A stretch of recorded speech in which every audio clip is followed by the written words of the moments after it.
Hi friends, it's Jana Eubank, and this week we are playing with cut files. I am using 2 of the November 2023 Hip Kit cut files. I am using the Pine Wreath and the Make It Merry title. Now I wanted to start out by cutting both of these from some white cardstock, and I'm going to sprinkle this Pine Wreath cut file with some ruby spritz from the color kit. My idea was to make it look like it was sprinkled with some red berries, and so while that dries, I'm going to move on over to the title and back those letters. Now, instead of cutting up a bunch of cardstocks, I decided to grab this color blocked 3x8 card from the Pocket Life kit and use the different colors on this card to back each of these letters. Another option would be to use the cover sheet for your cardstock. That way you're not cutting into your cardstock and you're making use of those pieces. Now, I wanted to mix in some blue, so I had a little scrap of this blue from one of the pattern papers from the main kit. So I'm just backing each one of these and outlining each of those letters, and then I'll go back and clean up the edges so that you don't see any of the overhanging cardstock.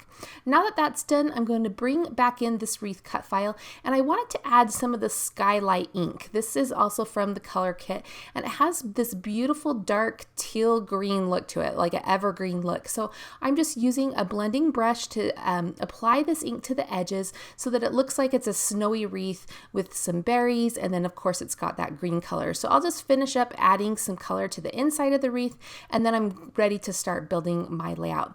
Now, I did have a little bit of ink left over on my brush, and I decided to just add a little soft shadow using that leftover ink to the edge of the title, and then I also inked the edges with a dark gray ink just so that it would stand out against that white on white with the Pine Wreath file and also the title. So originally I was going to use the evergreen cardstock as my background, but once I had inked up that Pine Wreath, I decided to switch on over to the craft texture cardstock. I love the neutral color that it adds, or that it has, and then that will really help all the colors in my title and then all the embellishments that I'm going to add to pop against that neutral background.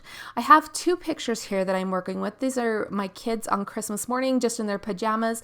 I'm sure they're terrified that I'm adding these to a page online. You know, they're to that age where they're like, really, Mom, why do you have to add this? But hopefully I've conditioned them enough that they don't mind too much. So I've matted both of these photos with the candy cane red cardstock, and I'm just going to offset them from one another, and I'm using a ruler here just to make sure that they're straight. So I'm going to pop up the title above the 2 photos, and there's a little space there in that wreath that fits nicely in. And now I'm ready to start accenting this. I've added the foam tape, but I've only adhered it in the center. That way I can tuck some things underneath, and then once I've decided what to do, I can go back and peel all those backing papers off of the foam stickers and then just make sure everything's right. So I'm grabbing some stickers from the sticker book. This is from the embellishment kit, and it has these really pretty little sticker sheet with all of these different florals on it, and I'm going to tuck a holly leaf in the upper left corner and then that poinsettia cluster there in the bottom right. Now I'm going to bring in some of the chipboard button stickers, also from the embellishment kit, and I thought I would add these all around the wreath. I really liked the idea of adding ornaments or something to decorate this, but I didn't know what I would have enough of from the kit. And thank heavens I have these gorgeous chipboard buttons.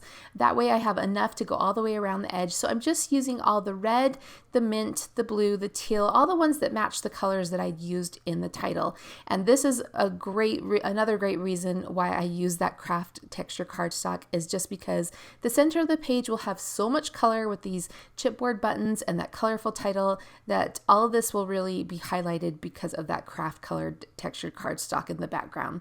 So I'm going to go ahead and get these in place. I did use some liquid glue to attach those just to make sure they don't move around. I am going to bring in a few more of these stickers. These are the ornament stickers from the same sticker book of the embellishment kit, and there's just 3 tinier ones on this sheet here, and I'm just going to add those in a visual triangle around the title, and then I'm going to bring in, I think, a couple more little leaf branches around there, and then I also bring in a leaf border sticker that will underline that title in just a minute. So I believe I have a little title here or a phrase that I'm going to add in that space above the photo just to fill that in, but I will grab, there it is, the border sticker just to underline that title, kind of bring some greenery towards the center of the page, and then I'll replace that white phrase sticker.